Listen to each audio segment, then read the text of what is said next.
ఈరోజే అట్ల తద్దినే అట్ల తదియ ఊయల పండుగ గోరింటాకు పండుగ అని కూడా పిలుస్తారు. ఇది ఎంతో పవిత్రమైన రోజు. ఈ రోజు ఏమీ చేయకపోయినా ఈ కథను విన్నా, చదివినా, చెప్పినా, వినిపించినా జన్మల పాపాలు తొలగి కోటి జన్మల పుణ్యం వస్తుంది. మరి ఆ కథ ఏంటో ఇప్పుడు ఈ వీడియోలో తెలుసుకుందాం. ఈరోజు ఈ కథను విన్నవారికి సకల సౌభాగ్యాలు చేకూరతాయి. సంతానం కలుగుతుంది. భర్త నిండు నూరేళ్లు ఆయుషుతో జీవిస్తాడు. కన్నె పిల్లలకు మంచి భర్త లభిస్తాడు. పూర్వం ఒకప్పుడు ఒక రాజు కూతురు, ఒక మంత్రి కూతురు, సేనాపతి కూతురు, పురోహితుని కూతురు ఎంతో స్నేహంగా కలిసిమెలిసి ఆడుతూ పాడుతూ ఉండేవారు. రాజుగారి కూతురు పేరు కావేరి. ఈమెకు భక్తి ఎక్కువ. ప్రతి పండుగకు ఎంతో భక్తి శ్రద్ధలతో పార్వతీ పరమేశ్వరులను ఆమె కొలిచేది. ఆ భక్తికి రాజుగారు అలాగే రాజకుమార్తె అన్నా కూడా ఎంతో సంతోషించేవారు. కావేరిని రాజుగారు అలాగే ఆమె అన్న ఎంతో గారాబంగా చూసుకునేవారు. అలాగే రాకుమారికి తన తల్లిదండ్రులన్నా అన్నయ్య అన్నా ఎనలేని ప్రేమ. ఇలా ఉండగా ఒకరోజు ఆశ్వయుజ శుద్ధ తదియ అంటే అట్ల తద్ది నోమును నోచుకోవాలని కావేరి తలుస్తుంది. ఆ విషయాన్ని తల్లిదండ్రులకు అన్నకు తెలియచేస్తుంది. దానికి వారు ఇలా పలుకుతారు: చూడు తల్లి కావేరి, ఈ వ్రతం ఎంతో కష్టంతో కూడుకున్నది. ఈ వ్రతంలో తప్పనిసరిగా ఉపవాసాన్ని ఆచరించాలి. నీవు రాత్రి వరకు ఏమీ తినకుండా ఉండాలి. కానీ నీవు ఆకలిని తట్టుకోలేవు కనుక ఒకసారి ఆలోచించు అని పలికారు వారు. కాని గౌరీమాత మీద భక్తితో కావేరి ఎలా అయినా అట్ల తదియనోము నోచుకోవాలని సంకల్పించుకుంటుంది. ఇలా ఉండగా అట్ల తద్ది రానే వచ్చింది. ఇక కావేరి తన స్నేహితురాళ్లతో ఈ వ్రతం చేయడానికి నిశ్చయించుకుని స్నేహితురాళ్లతో కలిసి వ్రతాన్ని ప్రారంభించింది. ఇక ఆ రాజ్యంలో ఎక్కడ చూసినా అట్ల తద్ది కోలాహలమే. వీధి వీధుల్లో ఉయ్యాళ్ళు వేశారు. ఎక్కడ చెట్లు కనిపించినా అక్కడ ఉయ్యాల వేసి అందరూ ఊగడం మొదలుపెట్టారు. అప్పట్లో అట్ల తద్దికి ఎంతో పేరు ఉండేది. ఊరంతా ఆనందోత్సాహాల మధ్య పిల్లలు పెద్దలు జరుపుకునేవారు. ఇక కావేరి కూడా ఇంట్లో రాత్రి చంద్రుడు ఉదయించాక చేసే పూజ కోసం ఇంట్లో సన్నాహాలు చేసుకుంటున్నారు. అలాగే పెద్దలంతా రాత్రి దేవీ పూజకు నైవేద్యం కోసం అట్లు వేయడంలో నిమగ్నం అయిపోయారు. ఇదంతా చూస్తూ కావేరి ఎంతో మురిసిపోయింది. ఇక ఆ రోజంతా ఉయ్యాల ఊగుతూ ఉంది. స్నేహితులంతా ఎంతో ఆనందంగా ఉయ్యాల ఊగడం మొదలుపెట్టారు. ఇలా అలసిపోయేదాకా ఉయ్యాల ఊగారు. ఇక అందరూ ఊయల ఊగి మరో కార్యక్రమం కోసం ఇంటికి వెళ్లారు. రాజమందిరంలో అందరితో తిరుగుతున్న కావేరికి ఒక్కసారిగా నలతగా అనిపించింది. ఆహారం తీసుకోకుండా ఉండడం, ఊయల ఊగడం వల్ల బాగా అలసిపోయింది. ఆకలితో ఆమె కళ్ళు తిరిగి పడిపోయింది. ఇక కావేరి అన్న ఇది చూసి ఎంతో బాధపడ్డాడు. అయ్యో చెల్లి, నేను చెప్తే విన్నావా? నువ్వు ఆకలికి తట్టుకోలేవు, అయినా వినకుండా వ్రతానికి పూనుకున్నావు అని ఎంతో బాధపడ్డాడు. తన చెల్లెల్ని నోము మధ్యలో ఆపించి ఏదైనా తినేలా చెయ్యాలని అనుకున్నాడు.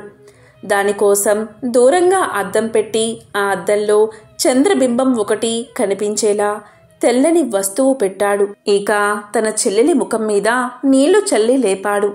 ఇక కావేరి లేచింది. అన్న చెల్లెతో ఇలా పలికాడు: చూడు చెల్లి, అదుగో చంద్రోదయమైంది. నీ వ్రతం పూర్తయింది. చంద్రబింబానికి నమస్కారం చేసుకుని ఏదైనా తిందువుగాని అని లేపాడు.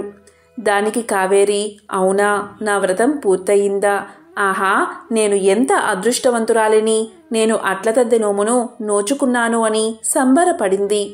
వెంటనే ఆమె కొన్ని పళ్ళు తిని తరువాత సేద తీరి పూజ చేసుకుంది. అయితే ఈ అట్ల తదియ పూజా నియమం ఏంటి అంటే, చంద్రోదయం అయ్యాక గౌరీదేవిని షోడశోపచారాలతో అంటే ఉమాదేవిని షోడశోపచారాలతో పూజించాలి. అందుకే ఈ వ్రతాన్ని చంద్రోదయ ఉమావ్రతమని పిలుస్తారు. ఇక ఈరోజు స్త్రీలు అమ్మవారిని ఆరాధించి 11 అట్లు నైవేద్యంగా పెట్టి 11 అట్లను వాయనంగా ఇచ్చి 11 పువ్వుల ముడులతో తోరం కట్టుకుంటారు. ఇలా చేస్తే మంచి భర్త లభిస్తాడని నమ్మకం. ఇక రాకుమార్తె తన స్నేహితురాలతో అన్నీ యథావిధిగా చేసింది. కాని అన్నగారు చెప్పిన మాట నమ్మి చంద్రోదయానికి ముందే భోజనం చేసింది. ఈ విషయం కావేరికి తెలియదు. ఇది ఇలా ఉండగా రాజ్యంలో కొన్ని కారణాల వల్ల వ్రతభంగం జరగడం వల్ల అనుకోని పరిస్థితుల్లో రాకుమార్తె కావేరికి ఒక ముసలివాడు భర్తగా లభించాడు. దాంతో కావేరి ఎంతో బాధపడింది. ఇలా అనుకుంది, నేను నా స్నేహితురాలతో కలిసి సమానంగానే వ్రతం చేశాను. అయినా గౌరీమాత ఎందుకు ఇలా చేసింది, ఆమెనే అడుగుతాను అని చెప్పి తల్లిదండ్రులు వద్దన్నా అన్నయ్య వారించినా సరే అడవులకు వెళ్ళి తపస్సు చేయడం మొదలుపెట్టింది. ఇలా చాలా కాలం తపస్సు చేశాక పార్వతీ పరమేశ్వరులు ఆమె ముందు ప్రత్యక్షమయ్యారు. అలా ప్రత్యక్షం కాగానే కావేరి ఎంతో సంతోషించి పలు విధాలుగా పార్వతీ పరమేశ్వరులను స్తుతించి ఇలా పలికింది. అమ్మా గౌరీదేవి, అట్లతద్ది నోము నోచుకుంటే అందమైన మొగుడు లభిస్తాడు అంటారు కదా. మరి నేను నా స్నేహితురాలతో కలిసి నోమును ఎంతో చక్కగా భక్తి శ్రద్ధలతో యథావిధిగా నోచుకున్నాను కదా. నా స్నేహితురాలకు ఈ నోము ఫలం వల్ల మంచి భర్తలు లభించారు. కానీ నేను అలా చేసినా కూడా నాకు ముసలి మొగుడు లభించాడు. ఎందుకు తల్లి అని కన్నీరు పెట్టుకుంది. దానికి గౌరీదేవి ఇలా పలికింది. కావేరి, నీవు నీ స్నేహితురాల్లాగా వ్రతాన్ని ఆచరించలేదు. వ్రత భంగం కలిగింది. నీవు వ్రత సమయంలో చంద్రోదయం కంటే ముందే భోజనం చేశావు. నీ అన్న అజ్ఞానం వల్ల నీకు ఈ పరిస్థితి ఏర్పడింది. నీపై నీ అన్నకు ఉన్న ప్రేమ వల్ల నీకు చంద్రోదయం కాకముందే ఏదో తెల్లటి వస్తువును చూపించి ఇంద్రజాలం చేసి నిన్ను చంద్రోదయం అయినట్లుగా నమ్మించాడు. అలా నమ్మించి నీకు ఆహారం పెట్టాడు. దానివల్లే వ్రత భంగం జరిగింది. అందుకే నీవు ముసలి వ్యక్తిని భర్తగా పొందావు. అయినా నీవు బాధపడక్కర్లేదు. రేపే ఆశ్వయుజ బహుళ తదియ అట్లతద్ది రానుంది. ఈసారి నీవు వ్రతాన్ని భక్తి శ్రద్ధలతో ఆచరించి నియమం ప్రకారం అన్నీ పూర్తి చేసి పూజాక్షింతలు నీ భర్త తల మీద చల్లితే నీ భర్త మళ్ళీ యవ్వనవంతుడు అవుతాడు అని తెలియచేసింది అమ్మవారు. ఇక కావేరి ఎంతో సంతోషించి తన రాజ్యానికి తిరిగి వచ్చి అట్లతద్ది నోమును ఈసారి పెద్దల సలహాపై ఆచరించింది. అట్లతద్దు నోము ఆచరించి ఆ అక్షింతలు తీసుకుని భర్త మీద చల్లగానే భర్త యవ్వనవంతుడు అయ్యాడు. దాంతో కావేరి ఎంతో సంతోషించింది. అలాగే కావేరి తల్లిదండ్రులు అలాగే అన్న కూడా ఎంతో సంతోషపడ్డారు. ఎంతో పవిత్రమైన విశేషమైన ఈ కథను అట్లతద్ది నోము కథను విన్నా, చదివినా, చెప్పినా, వినిపించినా జన్మల పాపాలు తొలగి కోటి జన్మల పుణ్యం వస్తుంది. సకల శుభాలు కలుగుతాయి. పార్వతీదేవినే గౌరీదేవి అంటారు. పరమశివుడు లయకారకుడు ఎంతటి శక్తివంతమైన వాడో అందరికీ తెలిసిందే. పార్వతీదేవి కూడా మహిళల సౌభాగ్యాన్ని కాపాడే శక్తిగా వారి జీవితంలో పెళ్లి తరువాత జీవితాన్ని సంతోషంగా ఉండేలా తన చల్లని చూపులతో ఆశీర్వాదాన్ని ప్రసాదించే గౌరిగా పూజించబడుతుంది. అమ్మవారి మహిమలు తెలిపే ఒక చిన్న కథను ఇప్పుడు విందాం. పూర్వం ఒక రాజు ఉండేవాడు. అతని పేరు చంద్రప్రభుడు. అతను సరస్వతీ నది ఒడ్డున ఉన్న విమలాపుర పట్టణాన్ని పరిపాలిస్తూ ఉండేవాడు. అతని రాజ్యంలో ప్రజలంతా ఎంతో సంతోషంగా ఉండేవారు. ఆ మహారాజుకు 2 భార్యలు. ఒకసారి మహారాజు వేట కోసం దట్టమైన అడవిలోకి ప్రవేశించాడు. అలా వేటాడి వేటాడి అలసిపోయి దారి తప్పిపోయాడు మహారాజు. అకస్మాత్తుగా అతను ఒక చెరువు దగ్గరకు చేరుకున్నాడు. అక్కడ కొంతమంది స్త్రీలు పూజలు చేసుకుంటున్నారు. వారి దరికి చేరి మహారాజు ఎవరిని పూజిస్తున్నారు అని అడగగానే వారంతా గౌరీదేవిని పూజిస్తున్నామని సమాధానం చెప్పారు. రాజు ఎంతో సంతోషించి పవిత్రమైన దారాన్ని కుడి మణికట్టుకు కట్టుకుని తిరిగి రాజ్యాన్ని చేరుకున్నాడు. రాజు తన భార్యలిద్దరికీ గౌరీదేవి యొక్క మహిమలు వివరించాడు. అలాగే గౌరీ రూపంగా భావించి తన కుడి చేతికి కట్టుకున్న ఎర్రటి దారాన్ని చూపించాడు. దీంతో రాజుగారి మొదటి భార్యకు ఎంతో కోపం వచ్చింది. రాజుగారు కుడి మణికట్టుకు కట్టుకున్న దారాన్ని లాక్కుని ఎండిన మొక్కపైకి విసిరింది. ఇలా జరిగిన కొన్ని రోజుల తర్వాత ఆ ఎండిన మొక్క నుండి తాజా ఆకులు మొలకెత్తడం ప్రారంభించాయి. ఇది గమనించిన రాజుగారి రెండవ భార్య మొక్కలోని దారాన్ని తీసి మణికట్టుకు కట్టుకుంది. గౌరీదేవి మహత్యాన్ని ఎరిగిన రెండవ భార్య ఎంతో భక్తి శ్రద్ధలతో అమ్మవారిని పూజించడం మొదలుపెట్టింది. మొదటి భార్య అమ్మవారి మహిమలు తెలుసుకోలేక దురుసుగా ప్రవర్తించినందుకు గాను రాజభవనాన్ని వదిలి వెళ్లవలసి వచ్చింది. ఆమె అడవుల్లో తిరుగుతూ ఎన్నో కష్టాలు పడింది. చివరకు తప్పు తెలుసుకుని పార్వతీదేవిని అంటే గౌరీదేవిని ప్రార్థించి పశ్చాత్తాపపడింది. దాంతో గౌరీదేవి ఆమె తప్పును క్షమించి తిరిగి రాజ్యాన్ని చేరుకునేలా రాజుతో సంతోషంగా ఉండేలా దీవించింది. గౌరీదేవిని పూజిస్తే సౌభాగ్యం సంపదలు చేకూరతాయి. భర్త నిండు నూరేళ్లు సంపూర్ణ ఆరోగ్యంతో జీవిస్తాడు. ఇదే గౌరీదేవి మహిమను తెలిపే ఒక చిన్న కథ. ఈ అట్లతద్దె నోముకు చంద్రోదయానికి సంబంధం ఉంది. ఎందుకంటే ఈ నోమును నోచుకునేవారు సాయంత్రం చంద్రోదయాన్ని చూసి అప్పుడు షోడశోపచారాలతో ఉమాదేవిని పూజిస్తారు. అందుకే ఈ వ్రతానికి చంద్రోదయ ఉమావ్రతమనే పేరు ఉంది. మరి అక్టోబర్ 31వ తేదీ చంద్రోదయ సమయం ఎప్పుడు వచ్చిందో ఇప్పుడు తెలుసుకుందాం. అట్లతద్ది ఈ నెల 31వ తేదీ అంటే అక్టోబర్ 31వ తేదీ మంగళవారం వచ్చింది. తదియ తిథి ఎప్పుడు ప్రారంభమైందంటే అక్టోబర్ 30వ తేదీ సోమవారం రాత్రి 11:23 ప్రారంభమై అక్టోబర్ 31వ తేదీ మంగళవారం రాత్రి 10:47 తదియ తిథి ముగుస్తుంది. సూర్యోదయ సమయంలో తదియ తిథి అక్టోబర్ 31 మంగళవారం రోజు ఉంది కాబట్టి అక్టోబర్ 31వ తేదీ అట్లతద్దెని చేసుకోవాలి. ఈ రోజు నక్షత్రం రోహిణి నక్షత్రం. అక్టోబర్ 31వ తేదీ 2023 మంగళవారం రోజు చంద్రోదయ సమయం వచ్చేసి రాత్రి 7:32. ఇది చాలా ముఖ్యమైన సమయం. ఎందుకంటే చంద్రోదయ సమయం ముగిసిన తర్వాత స్త్రీలు గౌరీదేవిని షోడశోపచారాలతో పూజించి తరువాత భోజనాన్ని చేస్తారు, ఉపవాసాన్ని విరమిస్తారు. అందుకే చంద్రోదయ సమయం చాలా ముఖ్యమైనది. ఈ వ్రతంలో గౌరీదేవిని పూజిస్తే సౌభాగ్యం వర్ధిల్లుతుంది. భర్త నిండు నూరేళ్లు ఆయురారోగ్యాలతో జీవిస్తాడు. కన్నెపిల్లలు ఈ వ్రతాన్ని ఆచరిస్తే కోరిన వరుడు లభిస్తాడు. వివాహిత స్త్రీలు ఈ వ్రతాన్ని ఆచరిస్తే ఉమాదేవి అనుగ్రహానికి పాత్రులై సకల సౌభాగ్యాలను పొందుతారు.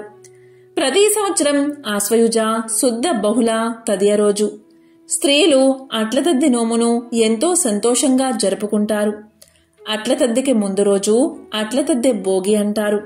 భోగినాడు స్త్రీలు చేతులకు పాదాలకు గోరింటాకు పెట్టుకుని ఎవరి చెయ్యి బాగా పండిందో అని ఉత్సాహంగా చూసుకుంటారు. ఎవరి చెయ్యి ఎర్రగా పండితే వారికి అదృష్టం బాగుంటుందని వారి నమ్మకం. ఇక పండగ రోజు అమ్మవారికి అట్లు నివేదన చేస్తారు. దానికోసం ముందు రోజే పిండి పెట్టుకోవడం, మినప్పప్పు రుబ్బి అట్లు తయారు చేసుకోవడం ఒక పెద్ద కార్యక్రమంలా ఉంటుంది. అట్ల తద్దినాడు అట్లు తినడానికి ఆసక్తి చూపిస్తారు. మగవారు ఈ పండుగ కోసం ఎదురుచూస్తూ ఇంట్లో ఉయ్యాల కడతారు. పెరట్లో చెట్లకి కూడా ఉయ్యాల వేస్తారు. అట్ల తద్ది రోజు తెల్లవారుజామునే లేస్తారు. అన్నం, గోంగూర పచ్చడి, పెరుగుతో కడుపు నిండా తింటారు. అట్ల తద్దోయ్ ఆరట్లోయ్, ముద్దపప్పోయ్ మూరట్లోయ్ అంటూ అరుస్తూ ఇరుగు పొరుగు స్నేహితులందరితో కలిసి ఆటలు ఆడతారు. ఇందులో పెద్దలు కూడా ఆనందంగా పాల్గొంటారు. వారి చిన్ననాటి జ్ఞాపకాలను గుర్తుకు చేసుకుంటారు. స్త్రీలు తమ భర్తల దీర్ఘాయువు, మంచి ఆరోగ్యాన్ని కోరుకుంటూ ఈ రోజున నిర్జల వ్రతాన్ని ఆచరిస్తారు. తద్వారా స్త్రీలు అఖండ సౌభాగ్యాన్ని పొందుతారని విశ్వాసం. హిందూ మత విశ్వాసాల ప్రకారం అట్లతద్ది పండుగను మొదటిసారి పార్వతీదేవి తన భర్త శంకరుడు కోసం చేసిందట. అప్పట్నుంచి ఈ వ్రతాన్ని ఆచరించే సాంప్రదాయం కొనసాగుతుంది. మరొక కథ ప్రకారం ఒకానొక సమయంలో బ్రహ్మదేవుడు స్త్రీలందరినీ తమ భర్తల కోసం అట్లతద్ది వ్రతం పాటించమని కోరాడని, ఆ తరువాత ఈ సాంప్రదాయం ప్రారంభమైందని పౌరాణిక కథ ప్రాచుర్యంలో ఉంది. పురాణాల ప్రకారం దేవతలు రాక్షసుల మధ్య భీకర యుద్ధం జరిగిన సమయంలో దేవతలు తమ శక్తినంతా ఉపయోగించినప్పటికీ ఓటమి పాలవుతారు. అప్పుడు బ్రహ్మదేవుడు ఆశ్వయుజ మాసం బహుళ తదియ రోజున భర్తల రక్షణ కోసం దేవతలకు అట్ల తద్దిగా భావించి ఉపవాసాన్ని పాటించాలని సూచిస్తాడు. ఇలా ఉపవాసం చేసిన తరువాత దేవతలు రాక్షసులను జయించగలిగారని నమ్ముతారు. అప్పట్నుంచి ఈ ఉపవాసం భర్తల రక్షణ కోసం స్త్రీలు చేసే సాంప్రదాయం కొనసాగుతుంది. మహాభారతంలో పాండవుల్ని రక్షించేందుకు ద్రౌపది కూడా ఈ వ్రతాన్ని పాటించిందని చెబుతారు. ఈ ఉపవాసం గురించి శ్రీకృష్ణుడు ద్రౌపదికి సలహా ఇచ్చాడు. కన్నెపిల్లలు ఈ వ్రతాన్ని ఆచరిస్తే ఉత్తముడైన భర్త లభిస్తాడని, వివాహితులు చేస్తే సౌభాగ్యంతో తులతూగుతారని పురాణాలు చెబుతున్నాయి. ఉదయాన్నే లేచి స్వచ్ఛమైన వాతావరణాన్ని ఆస్వాదించడమే ఈ పండుగ వెనుక ఉన్న ముఖ్య ఉద్దేశం. వర్షాల సమయంలో విరివిగా లభించే ఉసిరి, గోంగూర తినడం ద్వారా కంటి సమస్యలు రాకుండా ఉంటాయి. చేతులకు పెట్టుకునే గోరింటాకు వల్ల శరీరంలో వేడి తగ్గుతుంది. రోజంతా ఆట పాటల వల్ల శరీరానికి వ్యాయామం, మనసుకు ఉల్లాసం లభిస్తాయి. పచ్చని చెట్ల నీడలో ఆడిపాడితే ఆరోగ్యకరమైన గాలిని శరీరానికి అందించినట్లు అవుతుంది. ఉపవాసం వల్ల జీర్ణక్రియ సక్రమంగా పనిచేస్తుంది. స్త్రీలకు మానసికంగా, శారీరకంగా ఉత్సాహాన్ని అందించడమే అట్ల తదియ వెనుక ఉన్న ముఖ్య ఉద్దేశం. ఇక అట్ల తద్ది రోజు పూజా సమయాలు ఇప్పుడు తెలుసుకుందాం. అట్ల తద్ది రోజు ఉదయం పూజ చేసుకునే వాళ్ళు ఉదయం 5:13 నుండి ఉదయం 8:16 లోపు పూజ చేసుకుంటే చాలా మంచిది. ఈ సమయంలో వీలు కాని వారు ఉదయం 10:31 నుండి మధ్యాహ్నం 12 లోపల పూజ చేసుకోవచ్చు. ఇక ఈరోజు చంద్రోదయ సమయంలో పూజ చేసుకుంటే సౌభాగ్యం, సంపద చేకూరతాయి. అట్ల తద్ది రోజు చంద్రోదయ సమయం చాలా ముఖ్యమైనది. చంద్రోదయ సమయం వచ్చేసి రాత్రి 7:32 ఉంది. ఈ సమయంలో పూజ చేస్తే గౌరీదేవి యొక్క సంపూర్ణ అనుగ్రహం మీకు కలుగుతుంది. ఎంతో పవిత్రమైన, విశేషమైన ఈ అట్ల తదియ రోజు ఈ కథను విన్నవారికి జన్మల పాపాలు తొలగి సకల సౌభాగ్యాలు, సంపదలు కలుగుతాయి. కాబట్టి ఈరోజు స్నానం చేసే నీటిలో ఉదయం సాయంత్రం చిటికెడు పసుపు వేసుకుని స్నానం చెయ్యండి. ఆ గౌరీదేవి యొక్క పరిపూర్ణ అనుగ్రహాన్ని పొందండి. ఓం గౌరీదేవ్యై నమః. ఓం శ్రీ మాత్రే నమః. ఓం శ్రీ మహాలక్ష్మై నమః.